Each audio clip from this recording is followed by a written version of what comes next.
Boker Tov à tous, j'espère que vous allez bien. Pour notre cours de ce matin, je voudrais tout d'abord le dédier pour l'élévation de la Neshama de deux femmes, dont c'est aujourd'hui la Haskara. Tout d'abord, Chaya Léa Bat Pinchas Eliezer, chez Nifteret Kayomazé, et également pour l'élévation de la Neshama de Simcha Bat Miriam, chez Nifteret Kayomazé. On associe Sarah Rosette Bat Dona, Lucette Miriam Bat Rachel, Mesoda Bat Oraïda. Également pour les hommes, Yaakov ben Rivka, Félix Saadani ben Emma Simcha, Mesrod ben Johar et Eliyahu ben Yehoshua. Je vous rappelle que vous pouvez absolument m'envoyer par message, par WhatsApp ou par SMS les noms des défunts que vous souhaitez que l'on rappelle et également de la Refoua Shelema pour ceux qui en ont besoin. Pour le cours de ce matin, on nous propose une petite réflexion sur la paracha de la semaine. La paracha absolument magnifique de Vayera, où nous avons Abraham qui vient de faire sa Brit Mila, on a la rencontre avec les trois anges, on a l'annonce de la naissance d'Yitzhak, la naissance effective de Yitzhak, l'histoire de Ishmaël également, vraiment une paracha très riche. Et là, on nous propose donc l'enseignement suivant. Ha'em ha'umlala, ishlima aimar goralo shel bena machamada. Nous savons à quel point une mère peut être attachée à son fils, qui représente tout à ses yeux, qui représente un trésor, qui représente Ahuva, tout son amour, Yechida, d'autant plus lorsque c'est un fils unique. Je ne parle pas de Sarah. Je parle ici de Hagar. Hagar, la maman de Ishmaël. Je vous rappelle que finalement, Akadosh Baruch Hu, par l'intermédiaire de Sarah tout d'abord, va demander à Abraham de chasser de la maison Hagar et son fils Ishmaël, car il avait une mauvaise influence sur Yitzhak, comme vous le savez tous. Mais Abraham a beaucoup de mal avec cela. Abraham, c'est le chesed, c'est la générosité, c'est la bonté. Il ne peut pas renvoyer un enfant comme ça, sans les moindres provisions, le laisser mourir dans le désert, c'était bien évidemment inconcevable. Il lui donne de la nourriture, il lui donne de l'eau, une outre pleine d'eau. Mais le problème, Hamaï Mazlou, c'est que l'eau disparaît rapidement. Va Yeled Tzame Meod, et l'enfant est assoiffé. Et la maman qui l'accompagne n'a absolument aucune solution. Elle ne trouve aucune solution, il n'y a pas d'eau dans le désert, et elle se retrouve peut-être à voir la condamnation de son fils, la mort de son fils. Darkata Aruchanit Haïta Gevoa Meod. Il faut savoir que Hagar était une femme très particulière.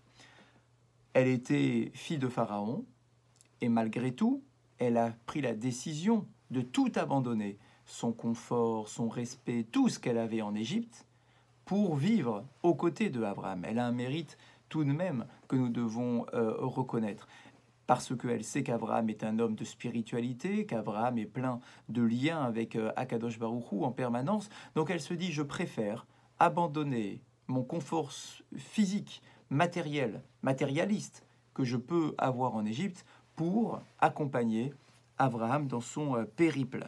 Et donc on nous dit qu'elle avait également fait l'acquisition d'un très haut degré de spiritualité. Pourquoi? Malachim livuota bedarka, parce que nous voyons dans le texte de la paracha que les anges accompagnaient Hagar sur son chemin. Non seulement ils l'ont accompagné, mais en réalité ils lui ont parlé, et nous le voyons là encore dans le texte de la paracha. Et elle sait pertinemment que c'est maintenant la mort de son fils qui est annoncée, puisqu'ils sont dans le désert, l'enfant est malade, l'enfant est assoiffé, et donc elle sait pertinemment que en tikva, il n'y a plus le moindre espoir. Vei barta bechol meoda, le texte nous dit qu'elle a pleuré, bien évidemment, al-bena Ishmaël, sur son fils Ishmaël.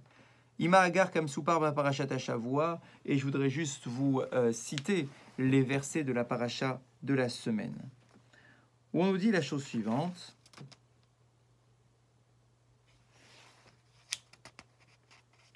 Excusez-moi que je recherche le verset. Ah voilà, j'avais sauté une page. Lorsque Hagar, donc, se retrouve dans le désert, et que Abraham prit la décision finalement d'écouter la voix de sa femme Sarah et de renvoyer Hagar. Le texte nous dit, l'eau de l'outre fut épuisée, et elle laissa choir le garçon sous l'un des arbres. Elle alla et s'assit à distance, à 2 portées de flèche, car elle dit, je ne vois pas la mort de l'enfant. Elle s'assit au loin, éleva sa voix et pleura. Juste après, Dieu entendit la voix du jeune homme, et un ange de Dieu appela Agar du ciel et lui dit, qu'as-tu, Agar? Sois sans crainte, car Dieu a entendu la voix du jeune homme dans sa condition actuelle. Lève-toi, soulève le jeune homme, et soutiens-le de ta main, car je ferai de lui une grande nation. Dieu ouvrit alors ses yeux, et elle aperçut un puits d'eau. Elle alla et remplit l'outre d'eau, et donna à boire au jeune homme. Dieu fut avec le jeune homme et il grandit, il demeura dans le désert et devint un archer accompli. Il s'établit dans le désert de Paran et sa mère lui prit une femme du pays d'Égypte. Nous voyons donc ici, tout d'abord, l'état dans lequel s'est retrouvée Agar. Elle savait son fils condamné, elle s'est éloignée de lui parce qu'elle ne pouvait supporter la vision de son fils en train de mourir, et elle pleura bien évidemment. Ishmaël kvaraya me'ulav betimaon. Donc c'était la limite de la vie de Ishmaël. Ve'amar, et nos maîtres nous enseignent que Ishmaël a formulé une prière vers Akadosh Baruch Hu. Et il dit, Ribon haolamim, maître du monde, Hana ashkeni maim, je t'en prie, donne-moi de l'eau. Kede shelo amut batsama, je ne veux pas mourir de soif. C'est une mort très particulière, nous disent nos maîtres. Shei amita akasha shebechol amitot, qui est la mort la plus dure de toutes les morts. Ul feta, et immédiatement, soudainement, keneget kol asikuyim, quelque chose se réalise qui est au-delà de toute espérance. Shama Hagar kol malar kore elea. Agar entend la voix d'un ange qui l'appelle du ciel et qui lui dit « Akol yé beseder, tout va bien se passer, ne t'inquiète pas. » Veifrina lefeta be'er ma'im, veishmael chaya. Effectivement, elle va voir à ce moment-là un puits d'eau et Ishmaël va rester vivant. Vaishma Elohim et kol anahar. Et donc le texte nous dit que Hachem a entendu la voix du jeune homme qui shama Elohim et kol anahar. Et la question est la suivante. Madoua yigdim le hashpia biryo shel Ishmael et birya shel Agar. La question est très intéressante. Vous savez à quel point nous sommes très rigoureux dans notre façon de lire la Torah. Si on nous dit dans le texte que Dieu a entendu la voix du jeune homme, ça vient exclure le fait que Dieu ait entendu la voix de Agar. Or, Agar aussi a prié, Agar aussi a pleuré, Agar aussi a imploré, a supplié Dieu de faire vivre Ishmaël. Donc les deux ont prié. Il y a la prière d'Agar d'un côté, il y a la prière de Ishmaël de l'autre. Donc les deux prières montent auprès d'Akadosh Baruch Hu. La prière d'une mère, la prière d'un enfant. Et là, ici, le texte nous dit que face à ces deux prières, Dieu a exaucé la prière de Ishmaël, sous-entendu, et il n'a pas entendu la prière de Agar.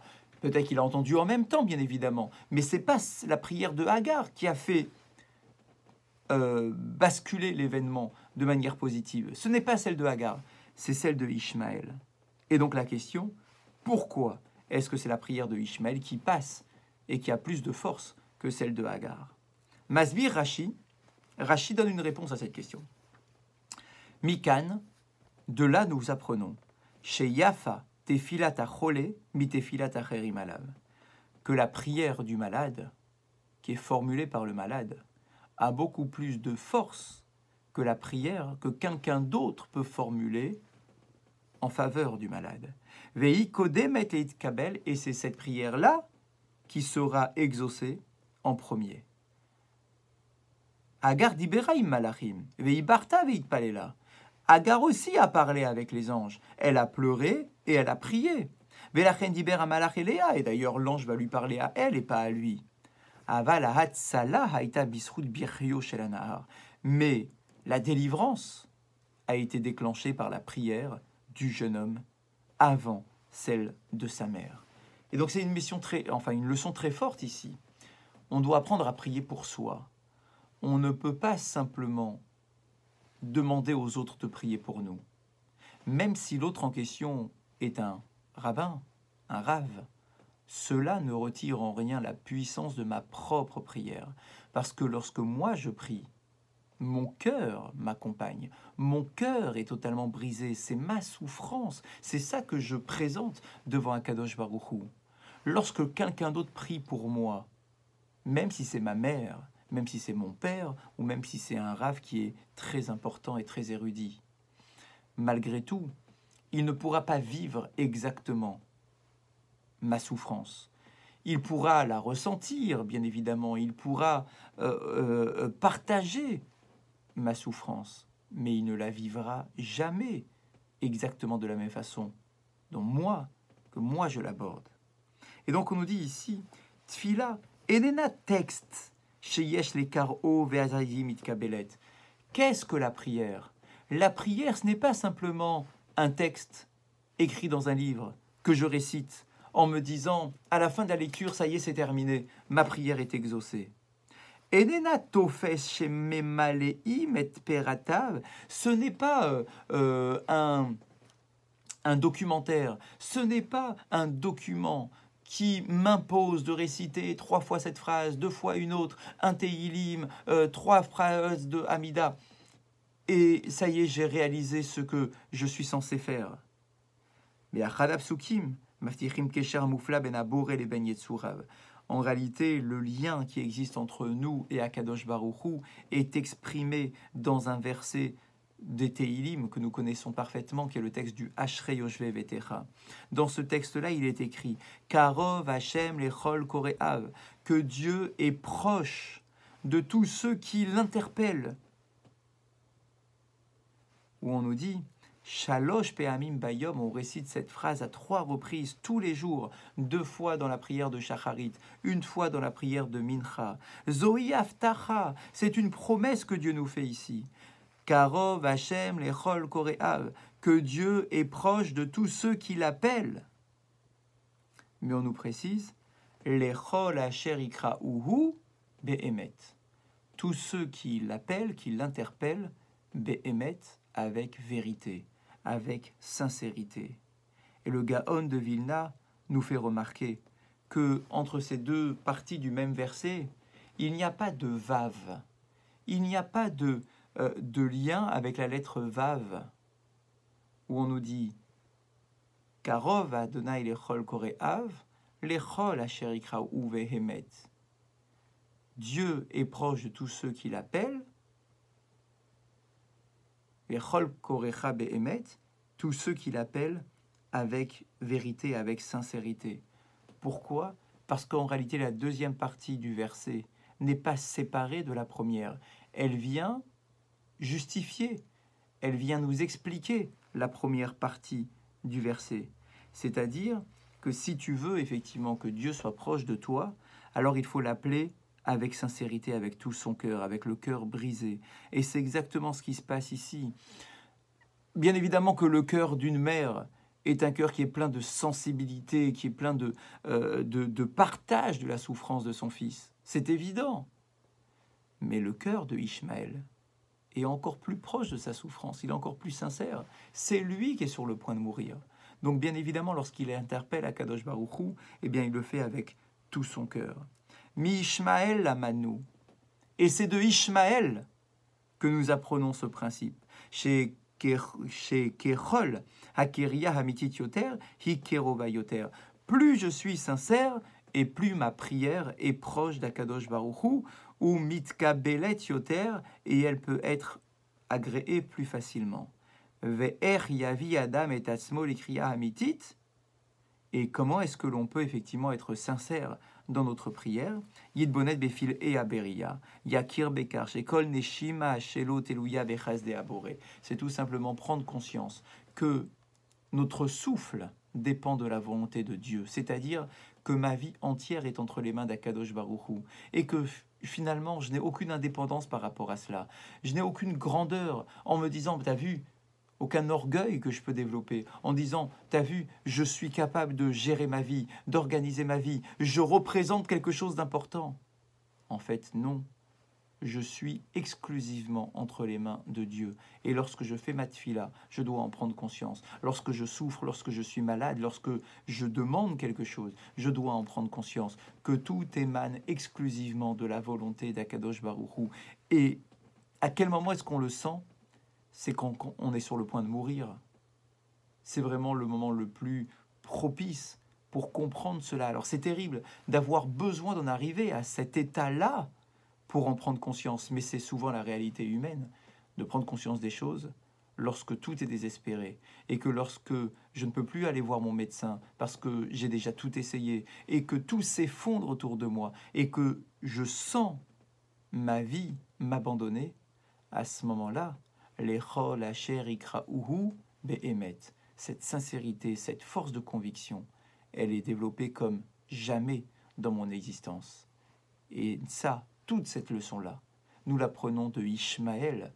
Ishmaël, celui qui a été l'ennemi de Yitzhak, celui qui a cherché à tuer Yitzhak, celui qui n'a pas voulu voir le peuple d'Israël se développer, eh bien c'est de lui que nous apprenons la force de la prière et le fait que la prière du malade ne sera jamais remplacée par la prière de quiconque, que ça soit d'un ami, que ça soit d'un membre de la famille, ou que ça soit même d'un grand rave qui pourrait prier pour nous, bien qu'on ait besoin, bien évidemment, d'associer également chacune des bénédictions que nous venons de citer.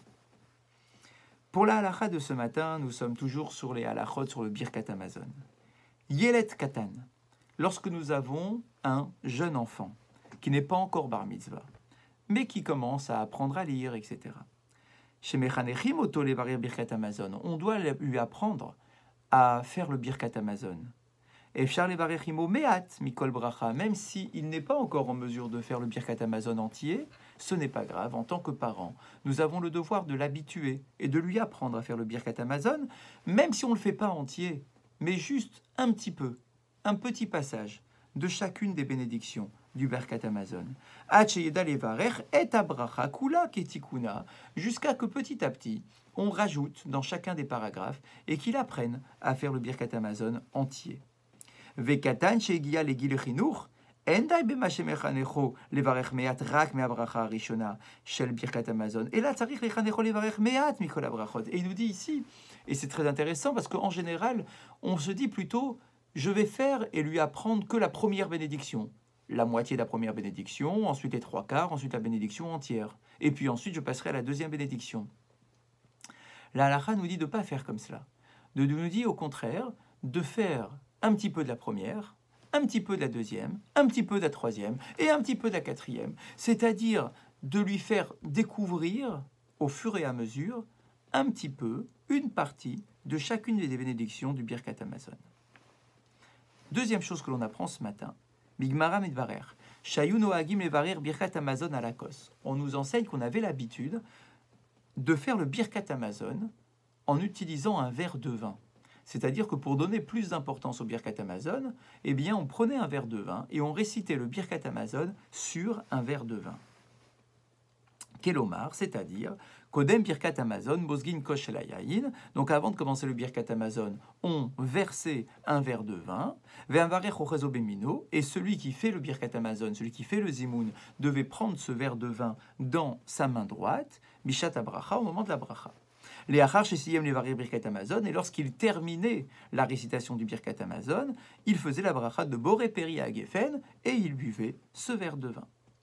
Beta'am Adavar Kadvu Aposkim, bien évidemment, on peut se poser la question, mais pourquoi utiliser un verre de vin? C'est pas un kidouche ici. On se force à utiliser un verre de vin alors qu'a priori cela n'est pas nécessaire. Eh bien, nos décisionnaires écrivent à ce sujet chez Berov Abrachot Shekinu Chachamim Zal, Tiknu Lisadera Malkos Yain, que le vin, comme vous le savez, occupe une importance particulière dans toutes les bénédictions que l'on récite. Mipene Sheken ou Derer Kavod, ça donne de l'importance à la bénédiction que de le réciter sur un verre de vin. Les Sader et Chifro ou Birkato Alakos, d'accord, de faire cette louange à l'égard d'Akadosh Baruch Hu sur un verre de vin. Comme il est écrit, Kos Yeshuot et ça, ou Shem Hashem Ekra. Je vais prendre dans ma main le verre de la délivrance et je vais élever le nom de Dieu. Matinu Kamashitot Barishonim, alors est-ce que l'on doit toujours utiliser un verre de vin lorsque l'on fait le Birkat Hamazon? Alors voilà ce que l'on trouve comme opinion chez nos décisionnaires. Les dates, excusez-moi, Ha'im dinze shel Birkat Hamazon al kos yain hu chiyuv. Est-ce une obligation légale, halachique, d'utiliser un verre de vin? Omnam. Certains nous disent que non, ce n'est pas une obligation. Mikol makom mitzvah minam ufrar, c'est pas une obligation, mais c'est mieux, pour donner de l'importance, comme on vient d'expliquer, au Birkat Hamazon que nous sommes en train de réciter. On echleku basé, certains ne sont pas d'accord, et écrivent Haïm din Birkat Hamazon alakos hu gam geshe adam yachid mevarir Birkat Hamazon leatzmo ora keshe mevachim bizimun shlosha ou yoter. Est-ce que ce vin est nécessaire même lorsque je suis seul à la maison en train de faire mon Birkat Hamazon, ou bien c'est uniquement lorsque je suis 3 ou 10? Alors, les acharonim, les décisionnaires de notre époque, écrivent chez Yachid que celui qui est seul, qui fait son Birkat Hamazon seul à la maison, et notre savoir n'a pas besoin de faire son Birkat Hamazon sur un verre de vin. Et Matsinu, Bedivrei Aposkim, chez Kadvu Alkar, chez Nagua Olam, chez Mevarim Birkat Hamazon, Bezimoun. Certains nous disent que c'est lorsque je fais un zimoun, et uniquement lorsque je fais un zimoun, que ça soit à 3, mais encore plus à 10, que je dois utiliser un verre de vin, même si ce n'est pas une obligation formelle, même si je ne le vois pas partout, mais certains, effectivement, ont l'habitude, dès qu'il y a au moins 10 personnes, de faire le zimoun en utilisant un verre de vin. Voilà pour le programme de ce matin. Je vous souhaite de passer une très bonne journée et nous nous retrouvons ce soir pour nos halachot sur le Shabbat.